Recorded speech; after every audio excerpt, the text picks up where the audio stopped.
Yes, most of you will know the theme we've been looking at. We've been looking at a theme, well, a year-long theme is stories, symbols and myths. And we've got a sub-theme within that, which is the system of practice. It's written down all the 5 great stages, the tree ratner system of practice. So we've been looking at these 5 stages in turn, and we're currently looking at this aspect of the stage of spiritual death. I want to say, before talking about spiritual death and telling a story, I want to talk a bit about this system of practice just to kind of set it in context. Again, I know you might be heard this a few times, but what I'd like to say is there's 2 approaches to looking at spiritual development. There's 2 ways, well, a lot more than that, but there's 2 I want to draw out. And one of the ways is a path. You can see spiritual development as a path with various stages, a journey. And the other one is unfoldment and growth. There are 2 different stages. Well, no, so 2 different ways of looking at spiritual development, how we develop. So in the first one, the path, the journey, there's different stages to a journey. So I was thinking this morning about a journey I took recently. We went to, Banks and I went to Scotland, to the Inner Hebrides, an island called Canna. And the first stage was the stage of preparation, just getting together the tickets, which is quite exciting, planning what food we were going to get. Then the next stage was actually getting the train to Glasgow, which went along the coastline, the northeast coastline, which was very interesting. But then a very different next stage of the journey was a winding train that went up through the hills, the highlands of Scotland, and takes you to a coastal port called Mallock. Very different again. We stayed overnight, and then the next leg of the journey is a ferry that takes you across the ocean to the Inner Hebrides, this island called Canna. And then the final leg of the journey is we walk on foot to the accommodation that we were staying. So it's that's probably one of the most varied journeys that I've took. And but yeah, in a similar way, the path of spiritual development can be seen as a path, a journey with distinct stages. So each of these stages has got a distinct feel to them, a distinct flavour to them. And if you look at it in this way, the very, very crucial stage is spiritual death. It's a real pivotal key stage in the stage in spiritual development. It's a stage where there's a major dropping away of how we see things, how we see seeing ourselves as a kind of separate, fixed identity, and something very, very different emerges. It's said in that context. Something which transforms us, completely transforms us. The very deepest roots of our being takes place at this stage of spiritual death. So if we're looking at them as distinct stages in themselves, this is a key stage. And you could say it's a stage where something else comes to give us a hand. Actually, we get some extra help in our path, along the path. The Buddha used another metaphor. He used the metaphor of the spiritual life as crossing a dangerous stream with a raft, and trying to make our way to the other shore, the furthest shore, which was enlightenment. And to begin with, it's our own efforts that gets us there. We decide to go on the journey. We build the raft. We paddle out into the stream. But at a certain point in the journey, we hit a current. It's possible to hit a current which takes us to the furthest shore. It takes us to enlightenment. And that's called entering. At this stage, is sometimes called entering the stream of the Dharma, becoming a stream entrant. It's said that at this certain stage we hit a current which will take us all the way to awakening. So it's a crucial stage, really. It marks a very different stage to these first 2 stages where we're doing the work, really. We're making all the effort. Something else kicks in. And it's said sometimes, we reach upwards with our efforts, and the Dharma reaches down towards us. The Dharma reaches back down towards us. And that's what's... so these final few stages are a different colour because something quite mysterious is going on in these final few stages. Sangha Night, the founder of our movement, he describes the influence that the Dharma can have on our spiritual life as being like a wind that can blow through us, a wind blowing through us. And there's an extract. Here's an extract from a letter that he wrote to one of his disciples, Subhuti, and he said that. This is a letter from Sangha Night to Subhuti. I may also say, in recent years, and looking back over the history of the FWBO Tree Ratner, I've been amazed at what's been accomplished. At the same time, I felt, or rather seen very clearly, it has not been accomplished just by me. It was as though a super-personal energy or force was working through me, an energy or force for which, in a way, I was not responsible. I've given expression to this feeling or realisation in my poem The Wind, which I quote for your benefit. A wind was in my sails, it blew, stronger and fiercer hour by hour. I did not know from whence it came, or why, I only knew its power. Sometimes it dashed me on the rocks, sometimes it spun me round and round. Sometimes I laughed aloud for joy, sometimes I felt a peace profound. It drove me on, that manic wind, when I was young. It drives me still. Now I am old. It lives in me. Its breath, my breath. Its will, my will. So we can see that the effects of the Dharma at this stage of spiritual death, of stream entry, it's like, we can see it as though it's a wind. The Dharma is a wind or a force we can experience having an effect on us, having an influence on us. And we can see that the kind of task in the earlier stages really is to set up the conditions for that to happen. So that's the first, that's kind of spiritual death, looking at it from this first aspect of a path with separate stages that have each got a separate flavour. But you could also shed more light on spiritual death, looking at it in another way, which is as unfoldment or growth. So we can also look at the spiritual development as being growth, unfoldment, a bit like a flower or an acorn that grows into a great oak tree. So you can see that these 5 aspects are almost like 5 petals that are opening all at the same time. And they're all present at every stage of our spiritual development. These 5, they're like 5 petals that are all unfolding at the same time. So if we look at it in this way, I like the analogy of the acorn and the oak tree. It's as though all of the attributes of the oak tree are present in the acorn. Right from, this tiny acorn's got all the attributes, all the qualities of an oak tree. And we can't kind of force the acorn into an oak tree. We can't kind of grab the oak tree and pull it out of the acorn. What we can only do is set up the conditions for the acorn to grow into the oak tree.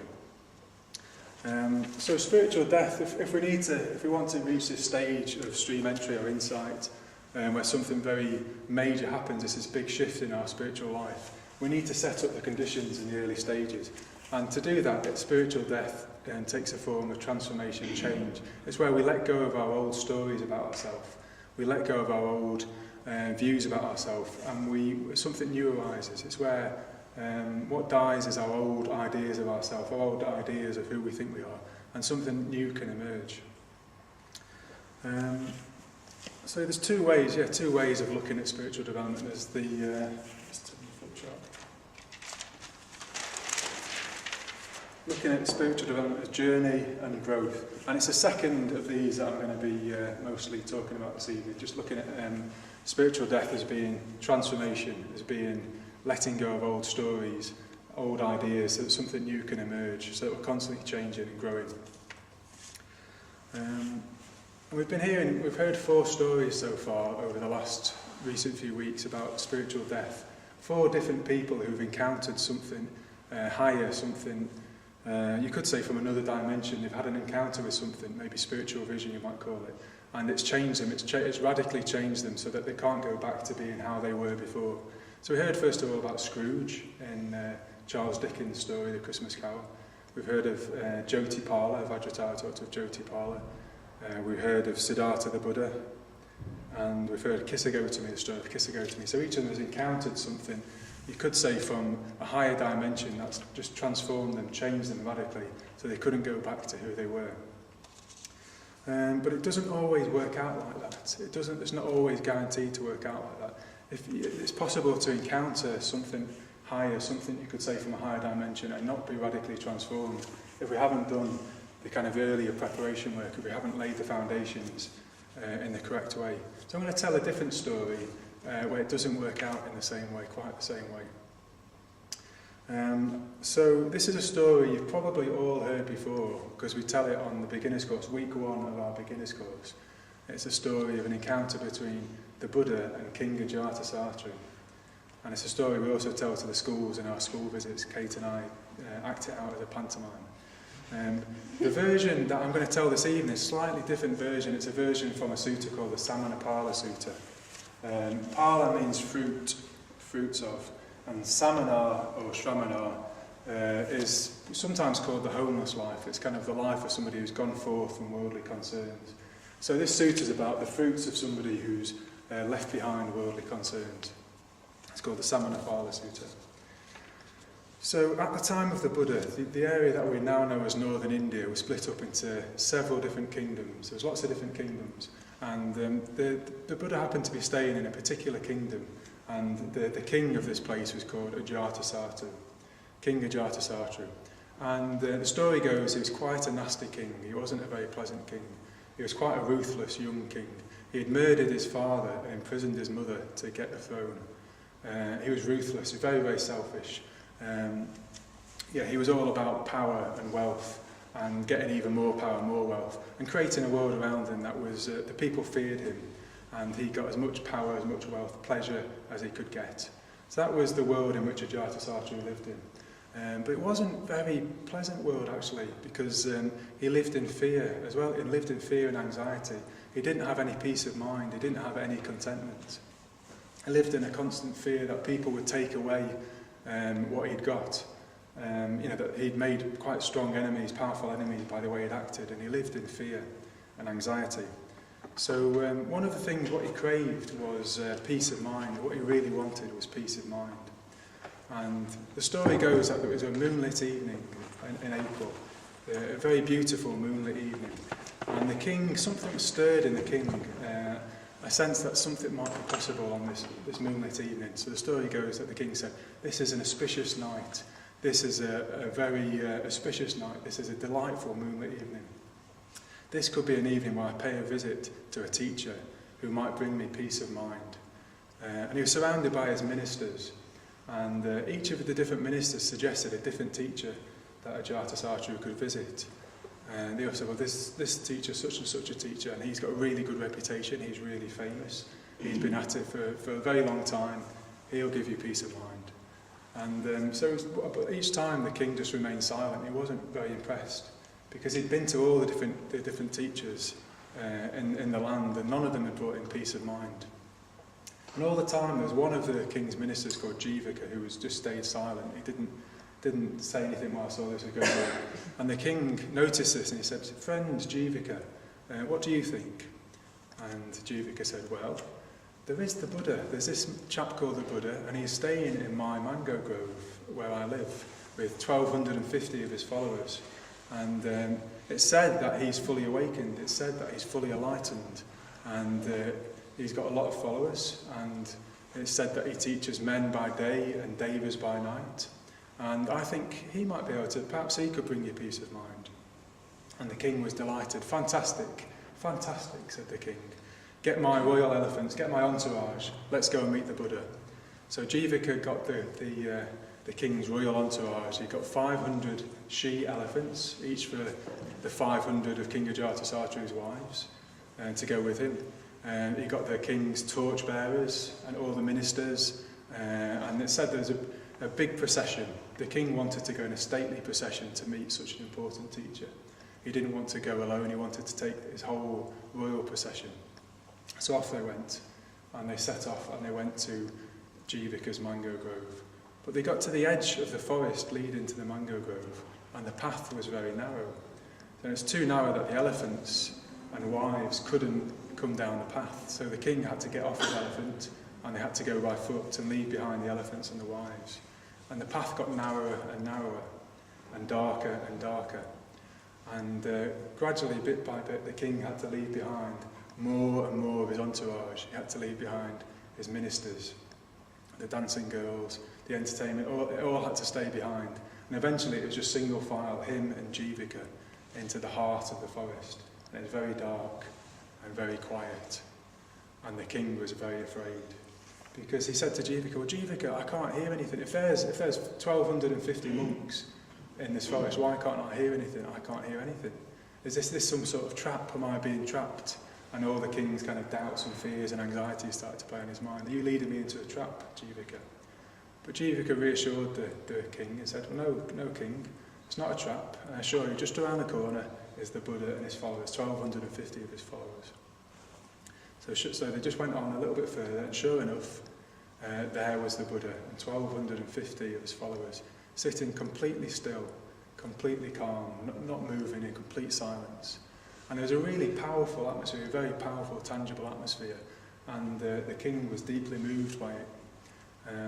For a moment he was lifted out of his selfish kind of usual states of mind into a different state of mind, and he experienced something different, which was concern for other people.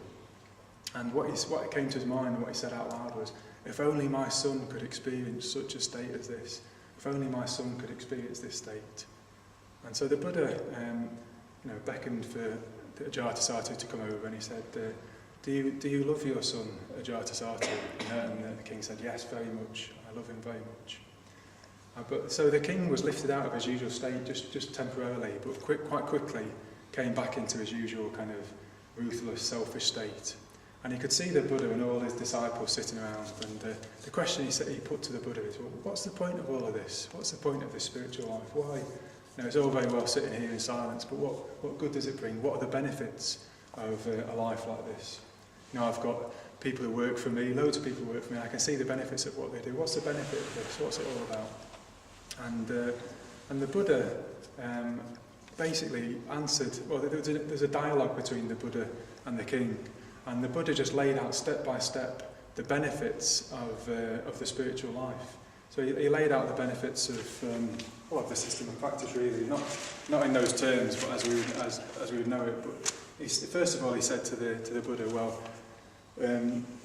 he talked about going forth, leaving behind worldly concerns to follow a spiritual life.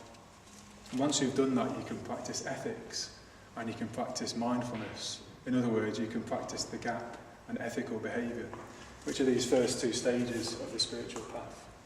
And if you do that, if you leave behind unethical states and distracted states of mind, well, you can leave behind the 5 hindrances, he told the king. And if you leave behind the 5 hindrances, you can enter into higher and higher states of meditation. And then you can leave behind deluded states of mind, and insight will arise, the eye of the Dharma will open, you'll become a stream entrant, this stage of spiritual death. And so basically the king is led through an inner journey by the Buddha, of leaving behind more and more things that get in the way of enlightenment, until eventually the Buddha's laid out the whole path, how to reach a state of enlightenment to the king. And it's fair to say the king was astounded. The king was deeply impressed by this. He was amazed. And he exclaimed, "Magnificent, magnificent Lord, I go for refuge to you. I commit myself to the Buddhist path. I commit myself to following the Buddha and the Buddhist teaching. Magnificent." So the king again is kind of temporarily lifted out of his usual state, and he's inspired to commit himself. But again, it doesn't last for very long, and after a short time the king says, "Well, okay, that's very well, but I'm quite busy now, so I need to go back to my kingdom, my queens and my elephants. So it's been very nice to meet you, but I'm quite busy, I need to go now." So for a brief period of time, the king has been lifted out of his state. But that encounter with the Buddha doesn't leave a lasting transformation for the king. Basically, what's been missing is this early ground of preparation, putting the conditions in place. It's what happens is a kind of temporary lifted out of his usual state of mind.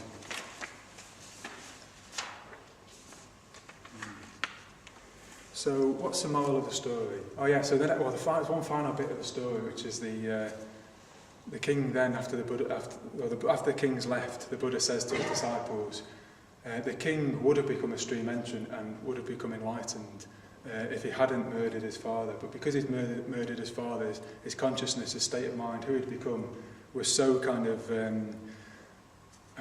unskillful in a way. So his mind was so restricted that the Dharma eye couldn't open. He couldn't enter the stream of the Dharma because of that act of having murdered his father.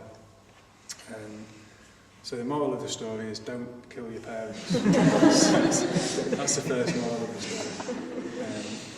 That's a joke, obviously. Although it's never a good idea to murder your parents, but the real teaching of the sutta is it describes an inner journey. It describes an inner journey of kind of letting go, stage by stage, things that get in the way of spiritual progress, things that get in the way of awakening. Letting go the kind of technical term is renunciation, or going forth from worldly concerns and letting go of more and more things that hold us back. So should we not just do exactly what the sutta says? Should we leave behind our worldly concerns, go and meditate under a tree and become enlightened? Should we not do that? Why aren't we doing that? Why are we not teaching that? But perhaps it's no longer as easy as that. The kind of world we live in, perhaps it's not quite as easy to support that kind of lifestyle, to go and live under a tree and meditate. I mean, there's not many trees around, and they're not so quiet places as they might have been back in the day. And we don't have the kind of conditions that support a homeless spiritual person. There's not in the same way as there was in ancient India. So perhaps what we're trying to do in the Tree Mat and the Buddhist community is find an equivalent way of practicing going forth, renunciation, spiritual death, but a way that will work in our current setup, in our current society. So what are the equivalents? How can we practice going forth from worldly concerns in the circumstances we find ourselves in? What would that look like? So I want to try and draw that out by just looking at the story, some of the aspects of the story, but also talking about my own personal journey, in a way, of going forth and renunciation, what that's looked like, what that has taken for me, the shape that's taken for me. So first of all, just looking at the story a bit. So in the story, we've got the character of the king, and you could say, well, the king represents quite an extreme form of our worldly concerns at their most extreme. The king has, and we've got worldly concerns for status, for power, for wealth, for pleasure, for entertainment. So we've all got those kind of same drives, and maybe it's represented in the character of the king in quite an extreme way. But something calls to the king. The king is stirred, something stirs in the heart of the king. And he gets a sense of maybe some loftier ideals. Something stirs within the king's heart. The Dharma calls to him. Maybe it's not the full-blown wind of the Dharma that Sangha actually speaks of. Maybe it's like a breeze wafting on the sleeve of the king on that moonlit evening. But the Dharma calls to King Ajatasattu. And then there's the voices of his ministers. There's loads of many different voices, all calling out different names, different things, different places he can turn to for peace of mind, all drowning out each other. When they've kind of died out and quietened down, there's the voice of Jivaka. And maybe for me, Jivaka represents the voice of our deeper wisdom. You could say sometimes we call it the voice of our higher self, that intuitively knows the right direction, points us in, guides us in the right direction. It's what we call the term of Shraddha. So there's a faculty which we can develop called Shraddha, we call Shraddha, and it's our intuitive sense, you could say, of the direction. And it's a voice that speaks often very, very quietly and gets drowned out by all the other voices of our worldly concerns. But in the right conditions, and if we learn to listen to it, we can cultivate an inner wisdom, a wisdom that knows intuitively the right direction. It points us and guides us in the right direction. So we've got this in the character of Jivaka in this story, who accompanies the king, and he guides him, reassures him, points him in the right direction towards the Buddha. And then we've got all of the king's entourage. We've got all the stuff that the king feels he needs to take with him to meet the Buddha, to go on this path. All of his elephants and his wives, his ministers, the dancing girls, the entertainment, the torchbearers, all of his entourage that he has to take, but that he finds when he gets there, he can't take with him. He has to leave gradually more and more of it behind. He has to let go of more and more of his entourage. And they're all symbols of the king's, for him, the king's identity as his power, his wealth, the way he identifies himself as being a king, a mighty, powerful king. He feels vulnerable without them. He feels he needs to take all of these things along with him. They give him a sense of power, of security. And we've got our own equivalents. We must have our own equivalents of these things, the things that we turn to give us a sense of who we are, of our security, a sense of feeling comfortable. Maybe they're our old patterns, our old habits, or they might be possessions or circumstances, situations, but we've each got our own equivalents of things that give us our sense of identity, who we think we are, and that we feel comfortable about. And the stories and habits about who we think, the ideas of who we think we are, well, they're what's represented by the wheel of life, when we do the beginner's course and the follow-on course, and we've got our old repetitive habits, the cycles that go round and round, and we get stuck in a repetitive, we just create over and over again the same old situations, the same old self, the same old ways of being. So, in a way, for me, that's what's represented by all the king's stuff that he has to take him. It's the same old, it's kind of familiar, it's this familiar stuff of being a king, his wealth, his power, his status, the things that keep him stuck, but he can't take them with him, he has to leave them behind, temporarily at least. He can't go to meet the Buddha with all of those things, he has to leave them at the edge of the forest. Yeah, and spiritual death is a process of change, of transformation, of gradually letting go of those old ideas of ourselves, those habits, those patterns. It's letting them drop away, letting them go.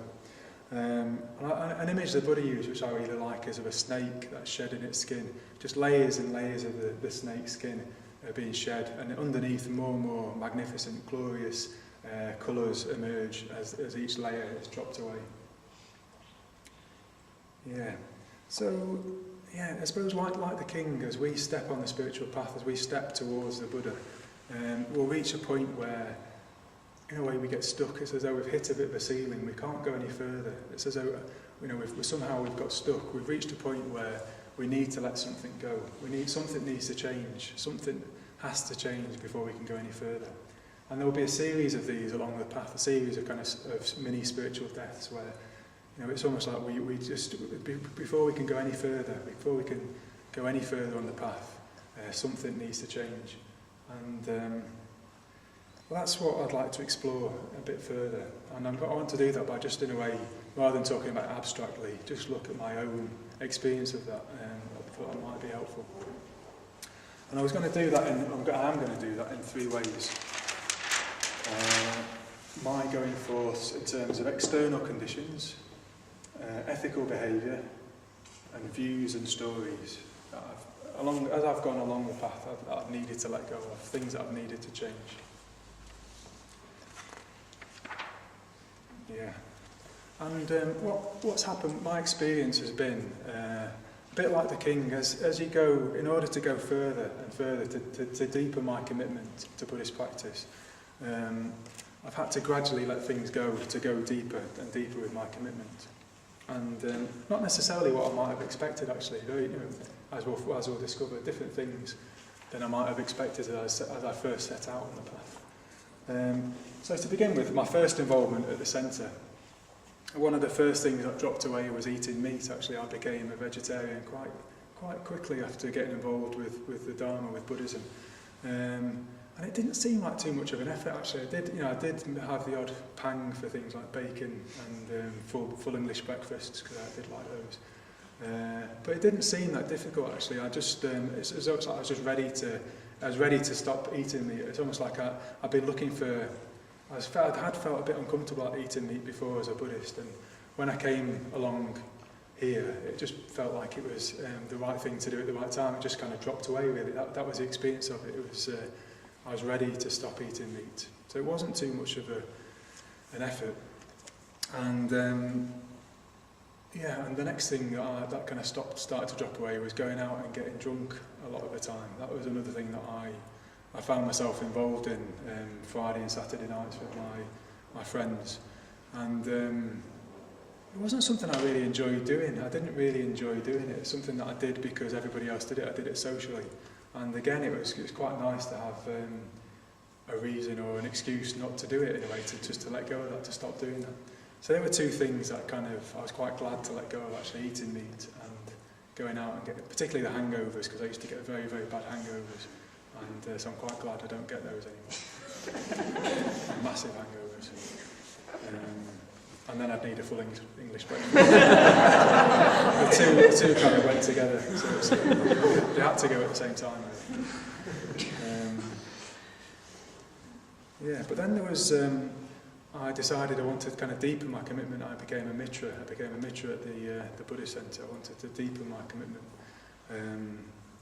But I didn't want to tell my parents about it. So there's still this kind of, this was something in the area of kind of views and stories. I suppose the first 2 were ethical behaviours, and this is something in the area of kind of views and stories that I didn't want to tell my parents about it, because I suppose I had this idea that I needed my parents to approve of me. I wanted them to approve of what I was doing, and my parents, they're fantastic people, but not very liberal-minded. My mum's actually getting more liberal-minded, but my dad isn't. So I was quite scared of telling them that I was going to become a Buddhist. So a few days before my Mitra ceremony, I said to them, I'm going to become a Mitra at the Buddhist Centre, do you want to come?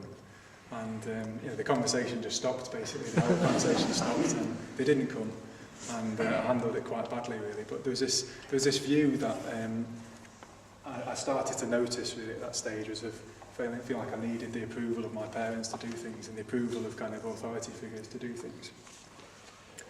And somewhere along the line, that was going to have to drop away if I was going to make more progress. There was other...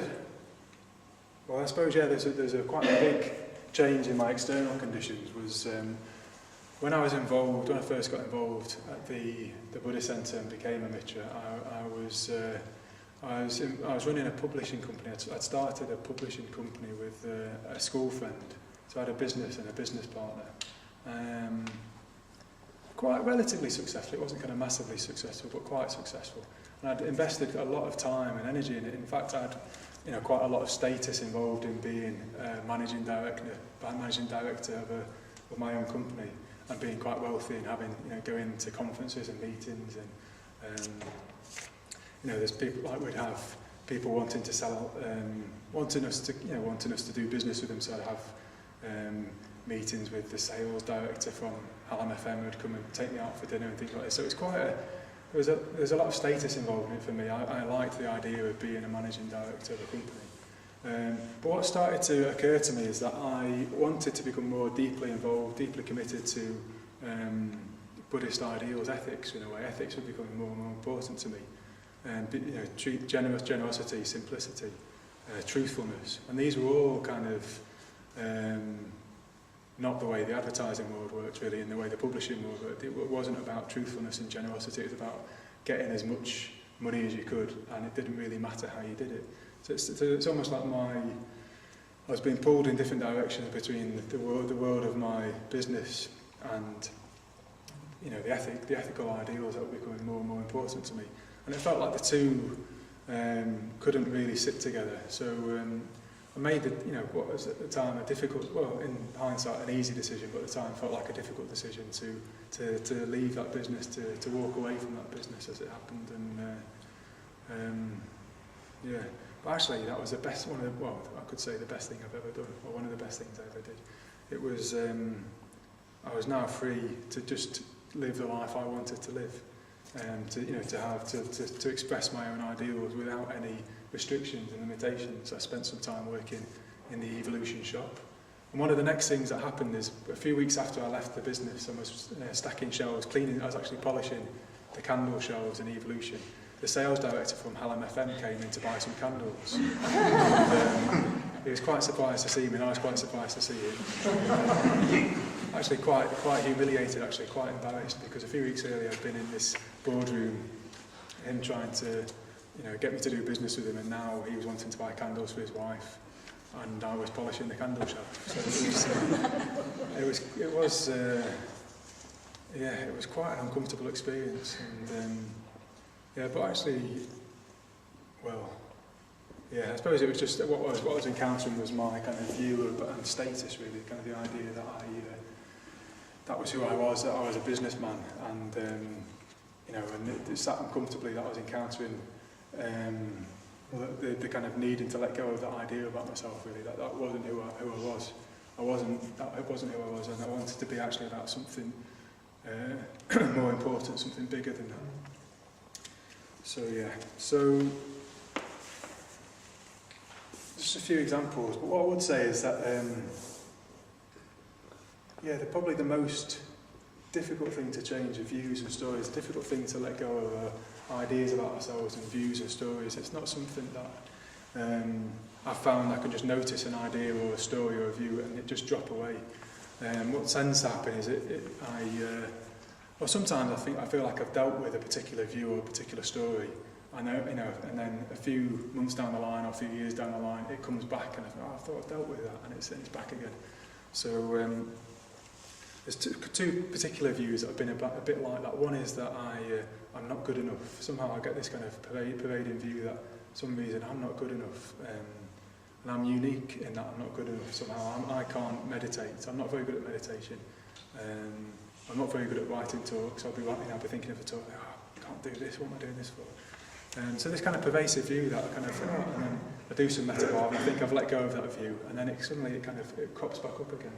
So it doesn't seem to be as straightforward as just deciding to let go of a view. I don't think we can do that. What we need to do is just to keep bringing awareness to the story and the habit, and and it seems that we let go of it at deeper and deeper layers of letting go of these views, almost like the kind of layers of an onion, or the layers of the snake's skin.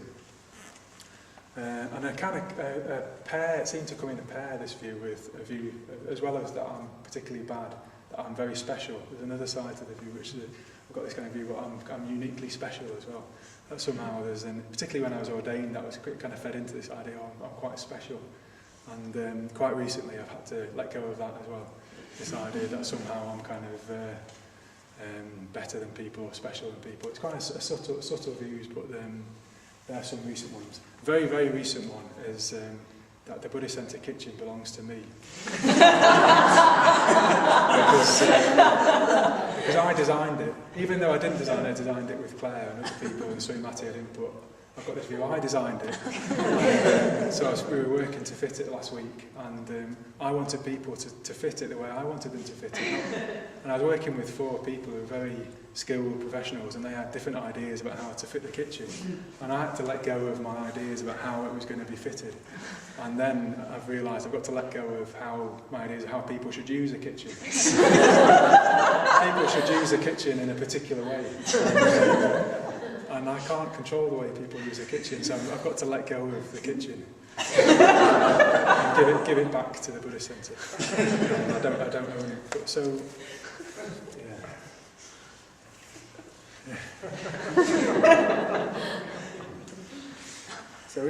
going back to the story, there's one element of the story which is, I find reassuring actually, which is the fear of the king.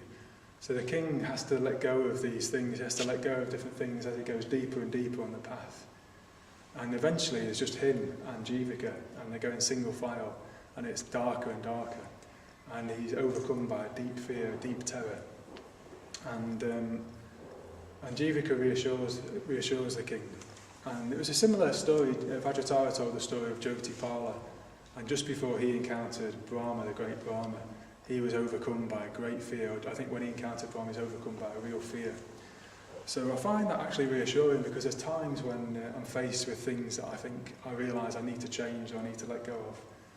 And it can be quite scary. It can be, I can come up against anxiety and fear. And it's reassuring to think, actually, over and over again in these stories, just before there's a breakthrough, or just before something new emerges, the person in the story encounters fear and anxiety, and then they just keep going, and there's a breakthrough, something new emerges. So I find it reassuring to think, actually, that's part of it. That's part of the experience of spiritual death and rebirth. Is just before a breakthrough, it will be scary. It will feel scary, and that's okay. Yeah. So. And another aspect of the story is that the king is only able just to temporarily leave his things at the edge of the forest, and then he feels a bit lost without his distractions and his possessions, and he needs to go back to them quite quickly after spending a little bit of time with the Buddha. He needs to go back to them. And it reminds me of another story that I've heard, which is a quick story of a fisherwoman. There's a tale, I don't know where it comes from, but it's a good one. I think so, of a fisherwoman, and she's gone to the market with her basket of fish to sell fish for the day, and the market finishes at the end of the day, and she's making her way back home, but this particular day she's misjudged the journey home, and she realises she's not going to get back home in time before it gets dark. But she just happens to come across a flower shop, and the flower merchant comes out and says to her, well, why don't you stay here? You're very welcome to stay on the floor of the flower shop overnight. So the fisherwoman is pleased because she's got a place to stay.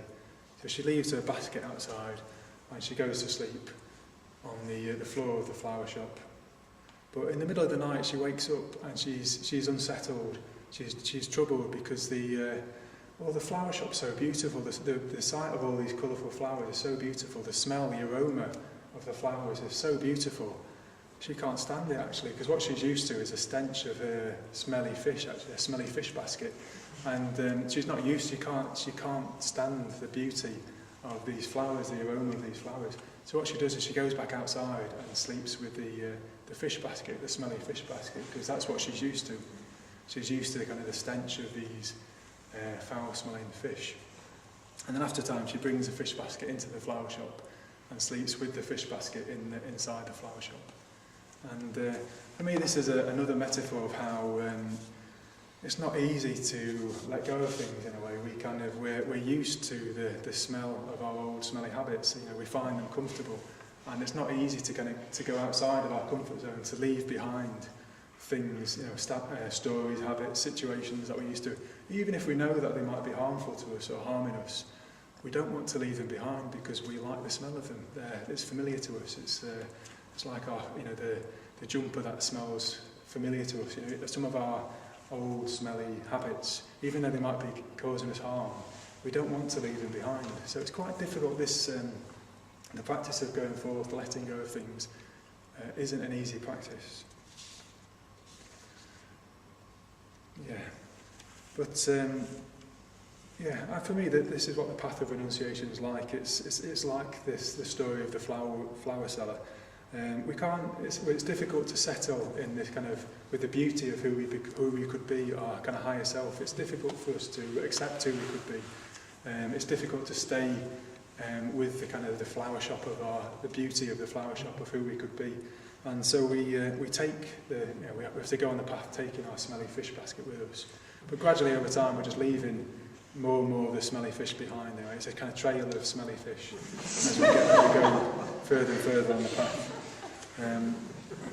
But what's really important actually, there's a separate point to draw out for me, which is very important, which is that we don't know at the start of the journey which fish we're going to have to let go of and in what order. It's not like we can just chuck all the fish away. We can't do that because we need to go back for it. We can't kind of abandon all of the fish basket, and we don't know which fish to let go of. It's almost like we have to go along the path, and at particular stages, it's just the right time to let go of one of the smelly fish. It's the right time to leave it behind. We're going to go along taking the basket with us, and at a particular time, it just feels like it's the right time to let go of that habit, that kind of old way of being. We've outgrown it, and we can just leave it behind. So I think it's what happens is we commit more and more deeply. As we commit more and more deeply on the path, the next thing just drops away. The thing that's the right time to drop away, it will become apparent. And that process, as we commit more deeply, and then it becomes apparent what will drop away. I think it can be dangerous actually to have a preconceived idea of what our going forth might look like, what our renunciation might look like. Because it's not going to look the same for everybody. And if we have a preconceived idea of what we should do, that can be quite dangerous actually. I mean, for example, for me I stopped watching football and listening to music because I thought they were unspiritual. And when I first came along to the Buddhist Centre, I thought, well, watching football isn't a very spiritual thing to do, so I'm going to stop watching it. And actually what happened is I got quite a big reaction, quite a big kind of response. And what I realised is there's nothing so bad with watching football actually, and it engages quite a particular energy for me, which doesn't get engaged in other ways. And it's also good. It's actually the only way I can connect with my dad, or one of the only ways I can connect with my dad. So I had this idea that I needed to let go of something, to renounce something, and it was just an idea actually. And it's dangerous to have, I think, preconceived ideas of what we need to let go of, what we need to renounce. So in many Buddhist traditions, particular lifestyles become associated with being a proper Buddhist, with being a renunciant or a proper Buddhist. So there are monastic traditions where if you shave your head and wear a robe and become a monk or a nun, well, that makes you a Buddhist. That's what makes you a proper Buddhist.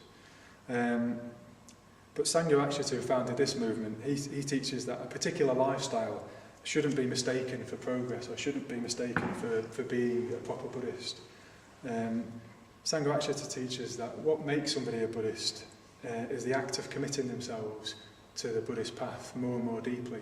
And we call that going for refuge, and that's the kind of technical term we use for it, is going for refuge. But it's the act of committing ourselves more and more deeply to the Buddhist path. That's what makes somebody a Buddhist. It's not a particular lifestyle that you might lead. That doesn't necessarily make you a Buddhist.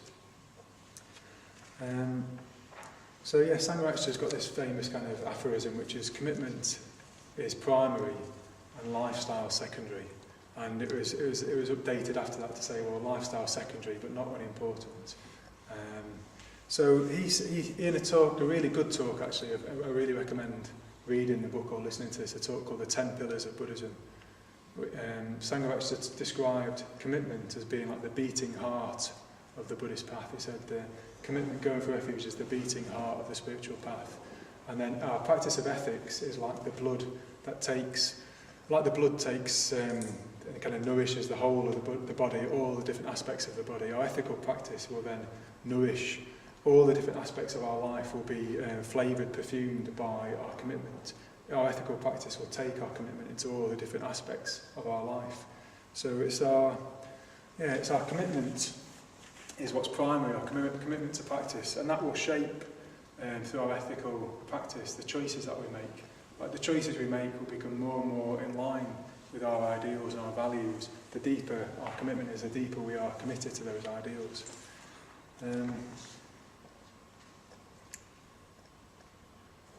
So another personal example for me for this was with my own lifestyle choice, my decision to get married. Because at the same time, at similar time to when I decided to leave my business, I was always also trying to decide, should I commit to the lifestyle of getting married or not? Lucy and I have been together for a number of years, and I couldn't make my mind up. What's the right way to be a Buddhist? Should I get married, or should I go and live in a monastery, or should I live in a community or retreat centre? What's the right way to be a Buddhist in a way? And I was quite torn between different possibilities, different choices. But what became clear actually was that my commitment to practice actually would shape that decision. So I committed to getting married, committed to that particular lifestyle.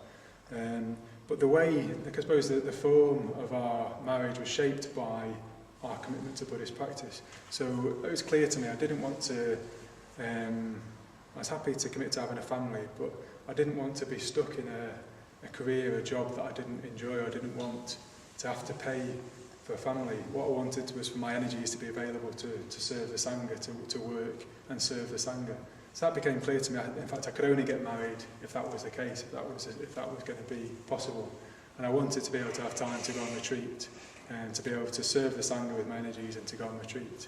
So we ended up with quite an unusual, for our society, setup where Lucy's the breadwinner and I earn very little. But also I spend very little because I've become more and more content through my Buddhist practice. I don't actually need to spend very much, and I don't need to earn very much, so it works out quite well. So it can be, for me, there can be an unhelpful approach to renunciation that it thinks it needs to look like a certain way. It needs to look like a certain way. Your renunciation or going forth needs to look a certain way. It's even been said, a scholar of Buddhism has even said that we need to hack large lumps of ego off ourselves as we progress along the path, which can sound, I think, is completely the wrong approach to renunciation. It's an unhelpful approach. And I think what happens is more that we get more and more deeply committed, and that shapes the decisions that we make. Our commitment shapes the decisions we make. And I had some wrong ideas at the start about what I should cut off, and they're often kind of shoulds. So I should do this or I should do that. So I stopped watching football and playing music, but I've started doing those things again. But I think another more helpful way to approach the idea of going forth or renunciation or letting go is as though we're outgrowing things. In the same way as that a child is fascinated with its toys when it's young and it's obsessed by its toys, and then when it's a little older, it doesn't need, it discards the toys, it doesn't need the toys anymore.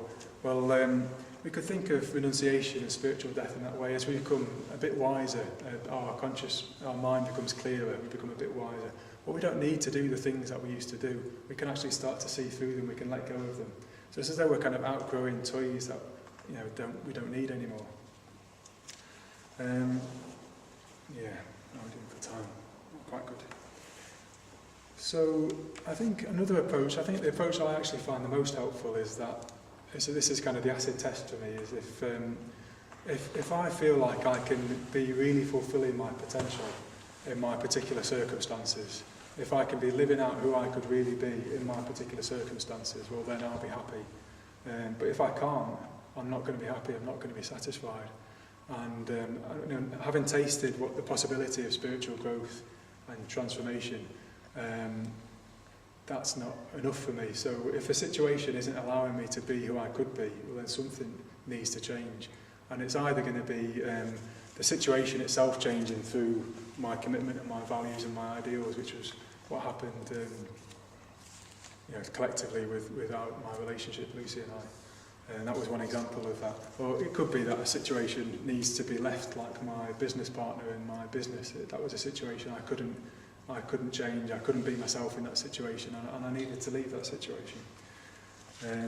But I think for me, an acid test as well. Can you in your circumstances be who you really could be? Can you be satisfied? Can you be deeply satisfied and fulfil your potential? That for me is an acid test.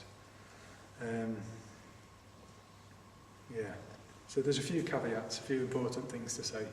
And one is that we're shaped by external conditions, probably more than we've got an influence over those conditions. The situations we find ourselves in, the external conditions, shape us, this side of stream entry, more than we are able to influence them. So it's really important how the situations we choose to put ourselves in, the conditions we choose, where we've got a choice, where we choose to put ourselves in. Because, for many of us, we might not have too much choice. There might not be that we've got commitments, certain things we can't change. But where we've got a choice, it's really important that we put ourselves in positive conditions. And a really important thing to do is to take ourselves away from our usual conditions completely, remove ourselves completely for spells by going on retreat. So if we go on retreat for a weekend or a week or 2 weeks, well then we take ourselves out of our usual conditions. And that gives us a chance to experience ourselves differently, actually. So spiritual death, transformation, growth is possible if we can have those times when we take ourselves away from our usual conditions. Trying to create positive conditions is very, very important. So one of the ways that's recommended is, and a lot of Buddhists find very helpful, is living and working with other Buddhists. So for some people that's possible, for some people it isn't possible, but that can be, these can be very helpful, positive conditions for other Buddhists if it's possible. But what is unhelpful, I think, as I've said, hopefully I've said enough times, but it's having a preset idea, kind of preconceived idea about what we should do and what we should change in our lives, who we should become. I think it's best just to focus on committing ourselves more and more deeply to the Buddhist path, if that's what we want to do, and then letting the rest take care of itself. Commit more and more deeply to the Buddhist path, if that's what you want to do, and let that shape the choices you make, the decisions that you make. I'd like to draw to a close shortly, but what I'd like to do is quote my preceptor, Ajatasattu, because if people say to him, what do you have to give up to become a Buddhist? He says, being miserable. What you need to give up to become a Buddhist is being miserable. So ultimately what we're leaving behind, what we're letting go of is ugly states of mind. We need to let go of ugly states of mind. And what we're stepping into is more and more beautiful, expansive, liberating states of mind. That's the flower shop. That's what we're leaving behind, the smelly states of mind, into more beautiful, fragrant states of mind. And so like the tiny acorn, that if it's given the right conditions can become the great oak tree that shelters all beings. Well, if we make sure that there's this aspect of spiritual death, transformation in our life, if we allow things to drop away at the right time and we keep checking that we've got this aspect in our lives, that we are looking for the next thing to change, the thing that's holding us back, well, we'll eventually set up the conditions for stream entry, for the Dharma to arise, for the wind of the Dharma that can blow us to awakening, actually. And that's what we're setting up the conditions for. And what I wanted to do is to end with an evocative paragraph to try and inspire the kind of inner jivika, the kind of voice of wisdom, the intuitive voice that wants us to go to see the Buddha. So I wanted to end with an evocative paragraph. And I realised I couldn't do it justice, so I had to let go of thinking I could write something that could do it justice. And I've got a paragraph which I'm going to read out by Khalil Gibran. He's not a Buddhist writer, but I just found this very, very evocative passage from a short story called The Hermit. No, it's called The Tempest. And then I thought, in the team meeting, I'd forgotten the book, and I thought I'm going to have to renounce that, so I'm going to have to leave it behind. But I realised I had brought it, it was in my bag. So it's a short story where the narrator is really intrigued by a hermit who has gone forth and he's left behind worldly concerns. He lives on his own. And he wants to get to chat to this hermit. He wants to know what is it that's inspired him, what is it that's made him want to leave the world behind and live on his own. And eventually what happens is there's a storm, a tempest, and he sees that as his opportunity to get lost outside the hermit's house and to be offered shelter inside and to get to talk to the hermit. So the narrator asks the hermit, what is it that had made him to leave his worldly concerns behind? And eventually he gets an answer. What is it? I inquired with a quivering voice. What is it? He looked at me for a long minute and then closed his eyes. He placed his hands on his chest while his face brightened. And with a serene and sincere voice he said, "It is an awakening in the spirit. It is an awakening in the inner depths of the heart. It is an overwhelming and magnificent power that descends suddenly upon man's conscience and opens his eyes, whereupon he sees life amid a dizzying shower of brilliant music, surrounded by a circle of great light, with man standing as a pillar of beauty between the earth and the heavens. It is a flame that suddenly rages within the spirit and sears and purifies the heart, ascending above the earth and hovering in the spacious sky. It is a kindness that envelops the individual's heart.